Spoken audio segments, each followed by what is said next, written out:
Hello students, welcome to our YouTube channel of Welkin National School, Vasai East. This is your English teacher Miss Jyoti Singh.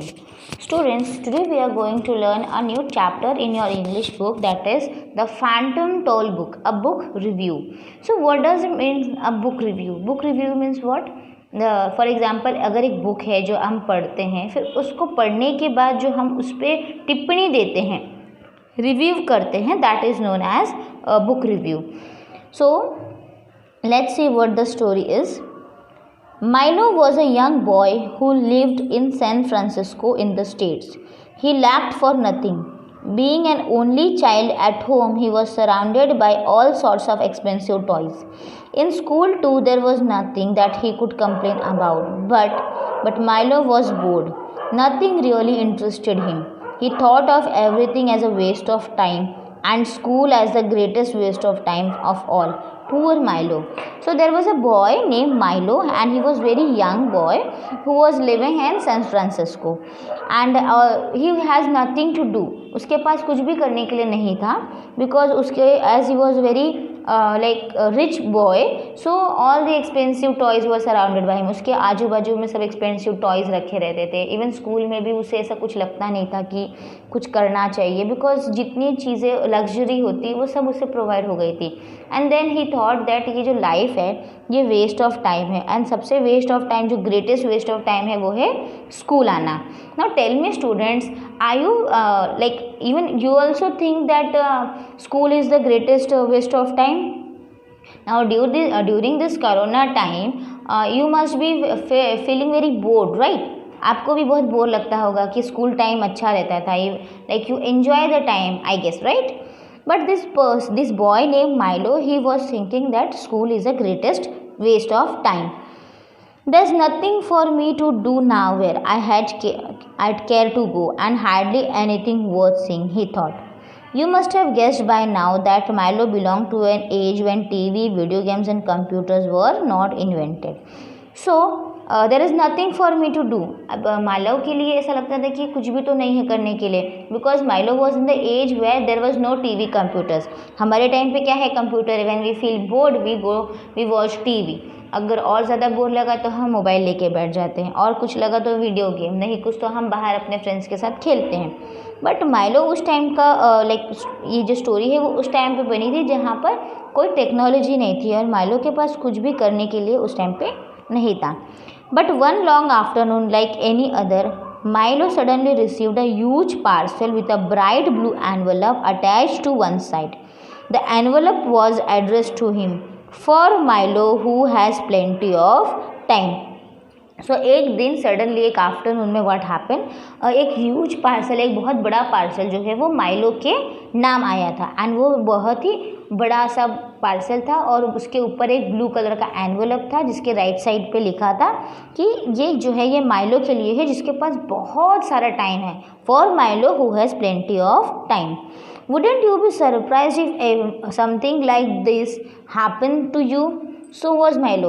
So suddenly अगर आपके पास कोई parcel आ जाए जो आपने expect नहीं की हो, सो आप शॉक भी होते हो, सरप्राइज भी होते हो. तो same happens to Milo also. He was also surprise कि I haven't like ordered anything, so how this parcel came on my name. I don't think it's my birthday, he puzzled, and Christmas must be months away, and I haven't been outstandingly good or even good at all. Milo was an honest boy, so he admitted the last bit to himself. So he was just murmuring in his own words, like वो अपने आप में ही कह रहा था कि ना तो मेरा बर्थडे है, क्रिसमस को भी अभी बहुत टाइम है, और ना ही मैंने स्कूल में कुछ अच्छा किया है, तो ये मेरे लिए किसने भेजा है. And Milo was very honest boy. वो बहुत ही सच्चा था, जो भी वो करता था अच्छा या बुरा हुआ, he used to tell.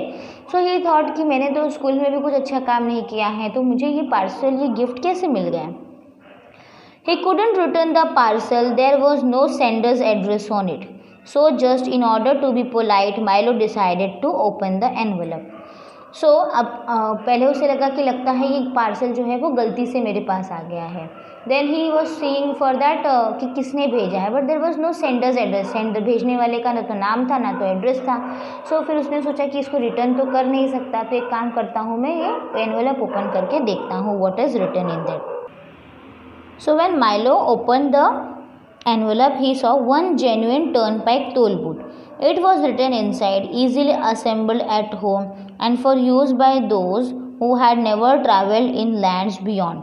So जैसे उसने ओपन किया उसमें लिखा था कि एक टोल बूथ है जिसे आपको खुद से असेंबल करना है एंड इसे यूज़ भी करना है जो लोग कभी भी धरती पर जो है नहीं गए हैं उनके लिए ये है. Like you, Milo was also intrigued by the words lands beyond. There was a list of the contents of the parcel. It contained 1.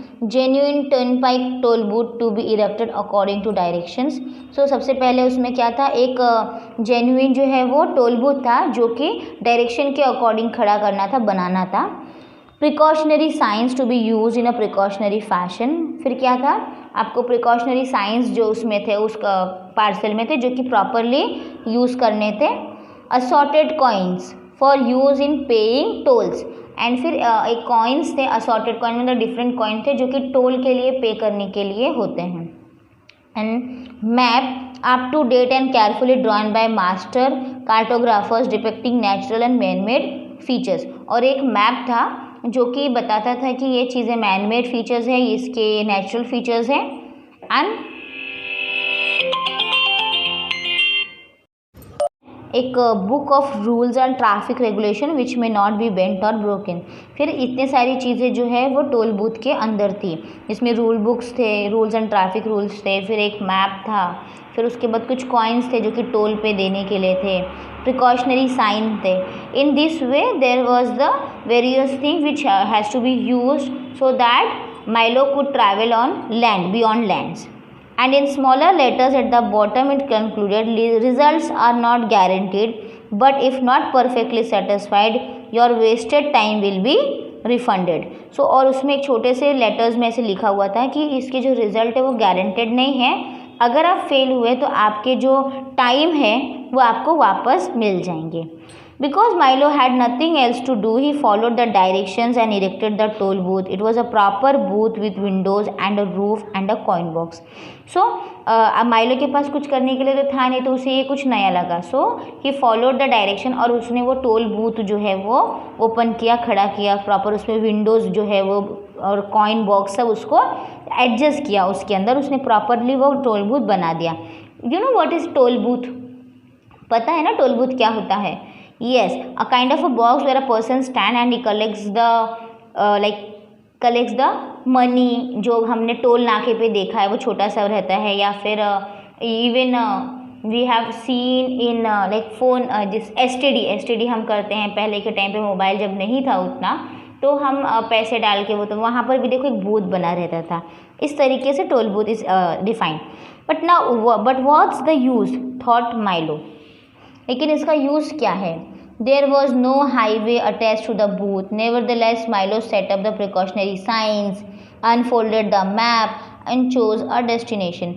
He chose it at random because he had never heard of any of the places shown on the map, and so one was as good as any other. So अभी highway तो attached है नहीं booth से, तो कैसे होगा? उसने सब कुछ प्रॉपर साइन फॉलो किया है.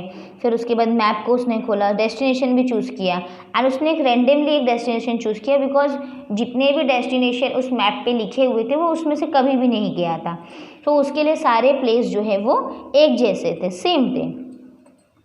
Milo was not sure that his new game would turn out to be interesting. However, he sat in his toy car, approached the booth, paid the toll with the coins and drove past the toll booth. So, अब उसके लिए कुछ करने के लिए नहीं था, तो उसने इसको गेम की तरह लिया. उसने अपने टॉय कार में बैठा एंड वो अप्रोच किया बूथ से कि नाउ टेक द टोल. उसने वो टोल का पैसा जो है वो बॉक्स में डाल दिया एंड देन वो पास्ट में चला गया.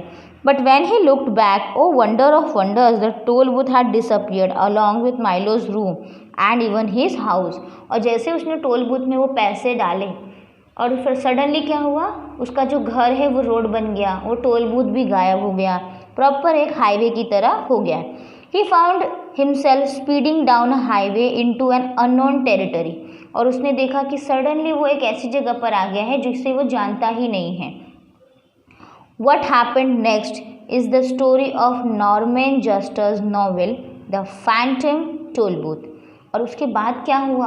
ओ माय गॉड, माइलो के साथ क्या हुआ होगा? ये कहाँ से पता चलेगा?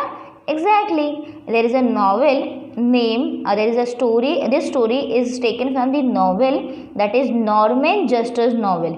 और novel का नाम क्या है? The Phantom Tollbooth. Though Milo didn't know it then, he had begun his journey in the land of expectation. अब माइलो को तो पता नहीं था कि वो कहाँ जा रहा है, लेकिन वो उम्मीद करते हुए वहाँ से चलते जा रहा था. He was in the kingdom of wisdom. He had many adventures there. He had to rescue the princess Rhyme and Reason from the castles of air. अब ये जो है ये सारी चीज़ें कैसी है, एक ड्रीम है, लाइक इमेजिनेशन है. सो उसने उस रास्ते पे वो चलते गया, फिर उसे एक लक्ष्य मिला. उस लक्ष्य में उसे एक प्रिंसेस को बचाना था. ठीक है, प्रिंसेस राइम एंड रीजन, उसको कैसल्स ऑफ एयर, जो हवे का जो महल होता है, generally we make castles of sand right, but यहाँ पे हवे का जो महल था, उस महल से उसे प्रिंसेस को बचाना था. Was he successful in his mission? Who were the strange people and creatures he met there? What happened to the toll booth? Did Milo see it again? Did Milo find his life interesting later on? You must read the novel to find it out. So अब बहुत सारे question थे कि क्या Milo अपने mission में successful हुआ था, क्या उसने प्रिंसेस को बचा लिया था, क्या उसे अलग अलग लोग वहाँ पे मिले थे, क्या हुआ उस टोल बूथ का जो कि घर से सडनली डिसअपियर हो गया था, फिर माइलो क्या उसे वापस देख पाएगा, क्या माइलो को अपनी लाइफ बाद में इस एडवेंचर के बाद इंटरेस्टिंग लगेगी. सो ये सब कैसे पता चलेगा? When you will read this novel, and the novel name is, what is the novel name? Yes, see, Norman Juster's novel, The Phantom Tollbooth. The novel The Phantom Tollbooth was written more than 50 years ago, but it continues to be a classic of children's literature. अब ये जो novel है ये 50 साल पहले लिखी हुई थी, 50 years ago it was written, but आज भी ये हमारे सिलेबस में रहता है. It is a fantasy, but it has an important message for children all over the world. It has helped them to look at their school and studies in a new light. So ये जो है एक fantasy है, मतलब ख्याल की दुनिया है, लेकिन ये सिलेबस में इसलिए डाला गया है कि हमारी जो लाइफ होती है स्टूडेंट्स, ये ख्याल से नहीं होती है. हमें कुछ करने के लिए सोचना पड़ता है, ड्रीम देखना पड़ता है, हार्ड वर्क करना पड़ता है. और अगर हमने ये सोचा कि हमारी लाइफ जो है वो वेस्ट ऑफ टाइम है, so this is the biggest question mark in your life. क्योंकि लाइफ वेस्टफुल नहीं होती है. Even time is not wasted when you do something. अगर आप कुछ कर रहे हो, कुछ जानना चाहते हो, so either way you what you are doing, you are enhancing your knowledge, आप अपना ज्ञान बढ़ा रहे हो. Okay, so this is why this is the story all about to just like implement that thirst of acquiring the knowledge as well as implementing values in your life, and like inculcating the value of time. समय की इज्जत, समय का respect करना, समय का use करना, हमें ये स्टोरी से समझ में आता है. So I hope student you have understood this story, The Phantom Tollbooth. If you want to read more what happened to Milo, did he escape the princess, what you will do, you can Google the story The Phantom Tollbooth, and you can read the story from there. Okay, so till then stay safe, take care, be at home, and do practice your workbook, do practice the grammar, do study as your exams are coming nearer. Okay, bye bye students, take care.